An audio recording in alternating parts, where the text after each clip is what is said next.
আমন্ত্রণ গণিতের আরো একটি ক্লাসে। আজকের ক্লাসে আমরা সৃজনশীল প্রশ্ন 3-এর সমাধান করব। চলো প্রশ্নটি পড়ে নিই।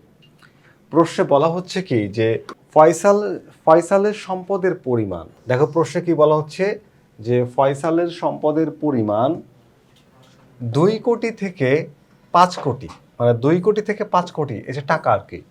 তুষারের সম্পদের পরিমাণ 3 কোটি থেকে 6 কোটি। ভালো বুঝলাম যাদের কাছে অনেক টাকা আছে। একজনের কাছে 2 কোটি থেকে 5 কোটির মধ্যে এর সম্পদ, আরেকজন হচ্ছে 3 কোটি থেকে 6 কোটি, মানে 2 কোটি থেকে 5 কোটি, 5 কোটিও হতে পারে, 2 কোটিও হতে পারে, বা এর মধ্যবর্তী যে কোনো সংখ্যা হতে পারে। ঠিক একই রকমভাবে তুষার সাহেবেরও 3 কোটি আর 6 কোটির মধ্যবর্তী।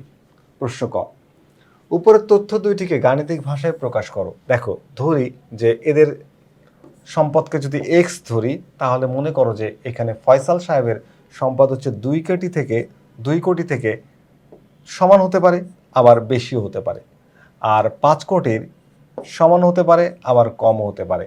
এটা হচ্ছে তুষারের গাণিতিকভাবে বিশ্লেষণ করলে বা অসমতায় দেখালে আমরা এইভাবে তার সম্পদটাকে দেখাতে পারি।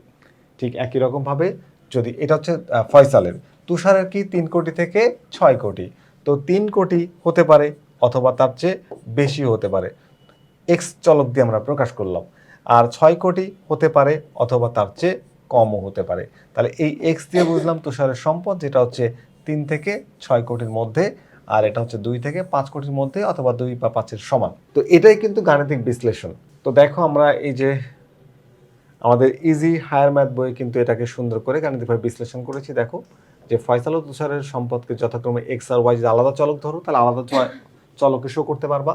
তো আলাদা চলক যদি এক্স ধরি আর ওর যদি ওয়াই ধরি, তাহলে একজনের সম্পদ হচ্ছে এই দেখো 2, এক্স এর ভ্যালু হচ্ছে 2 এর সমান অথবা 5-এর সমান, বা এদের মধ্যবর্তী, 2 থেকে বড় অথবা সমান, আর 5 থেকে ছোট অথবা সমান। আর এর যদি ওয়াই ধরছি, তুমি চাইলে দুইটাকেও এক্স ধরতে পারো, কোনো সমস্যা নাই। ওয়াই ধরছি, তাহলে 3 থেকে বড় অথবা সমান, আর 6 থেকে ছোট অথবা সমান। তাহলে এই হচ্ছে ফয়সাল এবং তুষার, দুজনকে আলাদা করার জন্য আমরা এক্স এবং ওয়াই ধরলাম। তুমি এক্স আর ওয়াই দুইটা আলাদা চলকে আমরা প্রকাশ করে দিলাম। এর পরের প্রশ্নটি, প্রশ্ন খতে বলা হয়েছে কি দেখো যে দুইজনের তথ্য দুইটি আলাদা সংখ্যা রেখায় দেখাও। দুইজনের যে সম্পদের তথ্যগুলো কি করব, দুইটা আলাদা সংখ্যা রেখায় দেখাতে হবে। তাহলে আমরা ক নাম্বারে যে তথ্যগুলো পেয়েছিলাম, এই দেখো ক নাম্বারে যে তথ্যগুলো পেয়েছিলাম,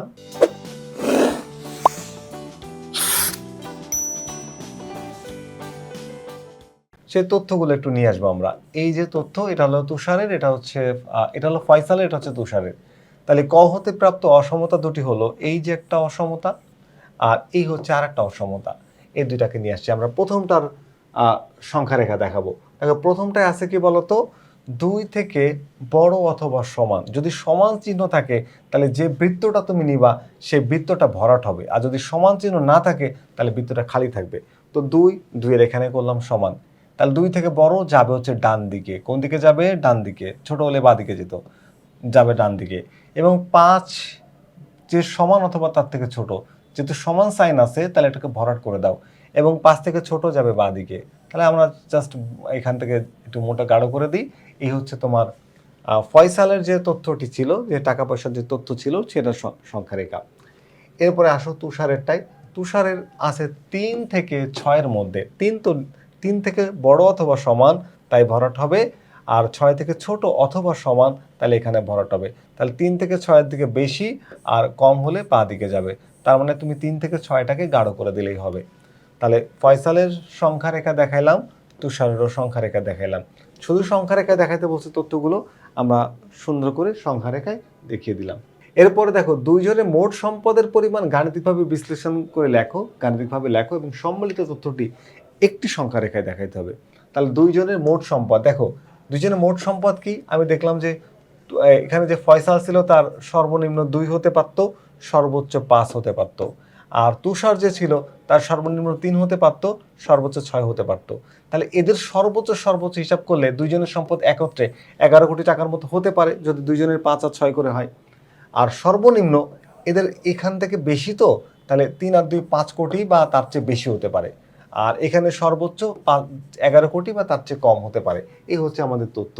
তো আমরা যখন দুইটা তথ্যকে একসাথে দেখাতে যাচ্ছি, দেখো ফয়সালের সর্বোচ্চ সম্পদ হতে পারে 5 কোটি, এবং সর্বনিম্ন 2 কোটি। একই রকমভাবে তুষারের সর্বোচ্চ সম্পদ হতে পারে 6 কোটি এবং সর্বনিম্ন হচ্ছে 3 কোটি।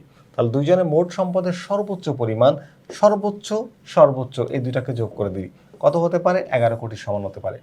আর সর্বনিম্ন দুইটাকে যোগ করে দাও, যেটা 5 কোটি সমান হতে পারে। তাহলে এখানে আমরা গাণিতিকভাবে বিশ্লেষণ করলে কি পাচ্ছি? এই যে 5 কোটি থেকে বেশি অথবা সমান, আর 11 কোটি থেকে কম অথবা সমান, আর মাঝখানে তুষার এবং কে ছিল? তুষার আর হচ্ছে ফয়সাল, দুজনের সম্পদ। তাহলে ওই দুজনকে যোগ করে দেওয়া হলো। এখন এই যে অসমতাটিকে আমি এখন সংখ্যা রেখায় দেখাবো। তো একটা সংখ্যা রেখা নাও, স্ট্রেট একটা লাইন টানো, দেখো সংখ্যা রেখা, যেখানে এই হলো সংখ্যা রেখা, দেখতে পাচ্ছ এই যে সংখ্যা রেখা, একদম মনে করো এই যে 0 থেকে শুরু করে ডান দিকে সব পজিটিভ, আর এদিকে হচ্ছে নেগেটিভ, -1 থেকে অসীম পর্যন্ত। তো আমাদের হচ্ছে 5 থেকে বড় অথবা সমান, যেহেতু সমান হয় তাহলে বৃত্তটা ভরাট হবে। বৃত্তটা কি হবে? সমান চিহ্ন থাকলে হচ্ছে বৃত্তটা ভরাট হবে, দিলাম ভরাট করে। আর এখানে 11 থেকে ছোট অথবা সমান, তাহলে এটাও কিন্তু সমান সাইন থাকে, ভরাট হবে। এবং এখানে আমরা কি করব? পুরো এখানে এই লাইনটাকে একটু ডার্ক করে দিব। তার মানে 5 থেকে বড় যাবে ডান দিকে, আর 11 থেকে ছোট যাবে বাঁ দিকে। ব্যাস, এই হচ্ছে আমাদের সংখ্যা রেখায় দুইজনের সম্পদের মোট সম্পদের পরিমাণকে সংখ্যা রেখায় দেখালাম। একদম সহজ কোশ্চেন। এইটা অধ্যায় থেকে যে ধরনের প্রশ্ন আসে নিশ্চয়ই তোমরা অ্যান্সার করতে পারবা। আজকের ক্লাসটা এখানেই শেষ করছি, ফিরে আসবো আবারও নতুন কোনো গাণিতিক সমস্যা নিয়ে। ততক্ষণ পর্যন্ত ভালো থেকো। আল্লাহ হাফেজ।